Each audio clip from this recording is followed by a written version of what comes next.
तर महत्त्वाची बातमी येते अमोल कोल्हेंची 5 वर्ष अभिनयातून संन्यास घेण्याची भूमिका। शिरूरचे प्रश्न सोडवण्यासाठी पूर्ण 5 वर्ष मी उपलब्ध असेन असं अमोल कोल्हेंनी म्हटलेलं आहे। त्यामुळे पुढचे 5 वर्ष आपण अभिनयातून संन्यास घेऊ अशी भूमिका अमोल कोल्हेंनी मांडली आहे।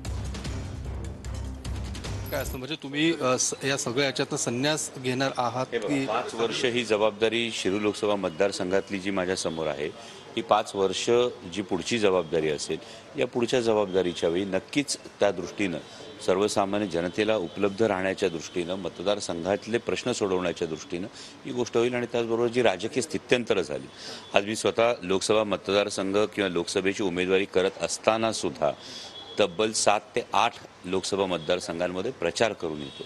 त्यामुळे या ज्या जबाबदाऱ्या वाढत गेलेल्या आहेत या दिसत आहेत, तर त्या जबाबदाऱ्या पूर्ण करण्याच्या दृष्टीने तसा वेळ देणं गरजेचं आहे।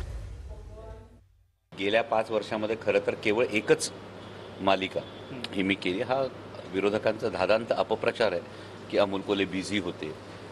हा जनसंपर्क कमी असण्याची काही वेगळी कारणं आहेत आणि ती विधानसभा निवडणुकांच्या वेळी ही जी सगळी वेगळी कारणं आहेत ही खरं तर समोर येतील। परंतु हे सगळे प्रकल्प मार्गी लावण्याच्या दृष्टीनं आता वेळ देणं गरजेचं आणि त्यासाठी अभिनय क्षेत्रातून जरी ब्रेक घ्यावा लागला तरी माझी काहीही हरकत नाही, मी तो ब्रेक घ्यायला तयार आहे। म्हणजे या पुढच्या 5 वर्षांच्या याच्यामध्ये तुम्ही अभिनय क्षेत्रात ब्रेक घेणार आहात? नक्कीच या 5 वर्षामध्ये शिरूर लोकसभा मतदारसंघाला पुरेसा वेळ देण्याच्या दृष्टीनं अभिनय क्षेत्रातून मी ब्रेक घेणार आहे।